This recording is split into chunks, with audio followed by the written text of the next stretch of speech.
Welcome to एजुअल। अध्याय 14 प्रकृति के 3 गुण। भगवान ने कहा, अब मैं तुमसे समस्त ज्ञानों में सर्वश्रेष्ठ इस परम ज्ञान को पुनः कहूंगा, जिसे जान लेने पर समस्त मुनियों ने परम सिद्धि प्राप्त की है। इस ज्ञान में स्थिर होकर मनुष्य मेरी जैसी दिव्य प्रकृति को प्राप्त कर सकता है। इस प्रकार स्थित हो जाने पर वह न तो सृष्टि के समय उत्पन्न होता है और न प्रलय के समय विचलित होता है। हे भरतपुत्र, ब्रह्म नामक समग्र भौतिक वस्तु जन्म का स्रोत है और मैं इसी ब्रह्म को गर्भस्थ करता हूँ, जिससे समस्त जीवों का जन्म संभव होता है। हे कुंती पुत्र, तुम यह समझ लो कि समस्त प्रकार की जीव योनियां इस भौतिक प्रकृति में जन्म द्वारा संभव हैं और मैं उनका बीज प्रदाता पिता हूँ। भौतिक प्रकृति 3 गुणों से युक्त है। ये हैं सतो, रजो तथा तमोगुण। हे महाबाहु अर्जुन, जब शाश्वत जीव प्रकृति के संसर्ग में आता है तो वह इन गुणों से बंध जाता है। हे निष्पाप, सतोगुण अन्य गुणों की अपेक्षा अधिक शुद्ध होने के कारण प्रकाश प्रदान करने वाला और मनुष्यों को सारे पाप कर्मों से मुक्त करने वाला है। जो लोग इस गुण में स्थित होते हैं वे सुख तथा ज्ञान के भाव से बंध जाते हैं।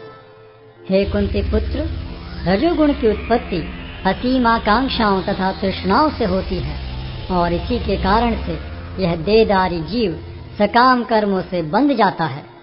हे भरतपुत्र, तुम जान लो कि अज्ञान से उत्पन्न तमोगुण समस्त देहधारी जीवों का मोह है।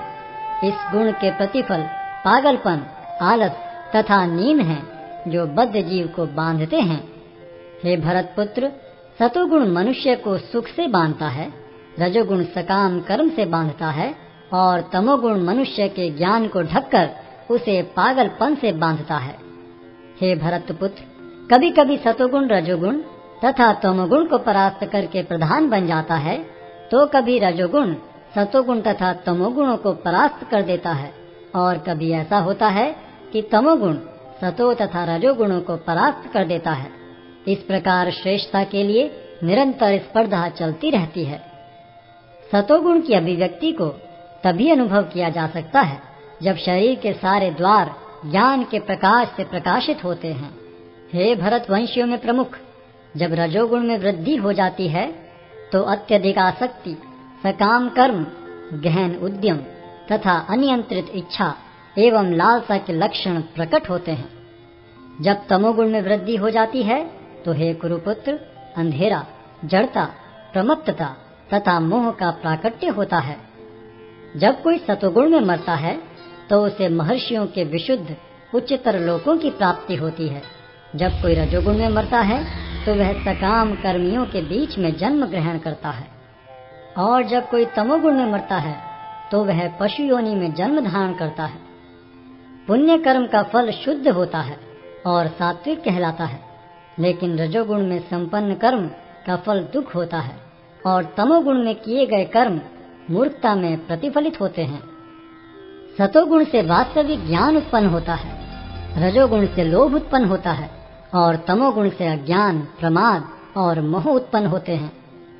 सतोगुणी व्यक्ति क्रमशः उच्च लोकों को ऊपर जाते हैं, रजोगुणी इसी पृथ्वीलोक में रह जाते हैं और जो अत्यंत गर्हित तमोगुण में स्थित हैं वे नीचे नरक लोकों को जाते हैं। जब कोई यह अच्छी तरह जान लेता है कि समस्त कार्यों में प्रकृति के 3 गुणों के अतिरिक्त अन्य कोई कर्ता नहीं है और जब वह परमेश्वर को जान लेता है जो इन 3 गुणों से परे हैं, तो वह मेरे दिव्य स्वभाव को प्राप्त होता है। जब देहधारी जीव भौतिक शरीर से संबद्ध इन 3 गुणों को लांघने में समर्थ होता है तो वह जन्म, मृत्यु, बुढ़ापा तथा उनके कष्टों से मुक्त हो सकता है और इसी जीवन में अमृत का भोग कर सकता है। अर्जुन ने पूछा, हे भगवान, जो इन 3 गुणों से परे हैं वह किन लक्षणों के द्वारा जाना जाता है? उसका आचरण कैसा होता है और वह प्रकृति के गुणों को किस प्रकार लांघता है?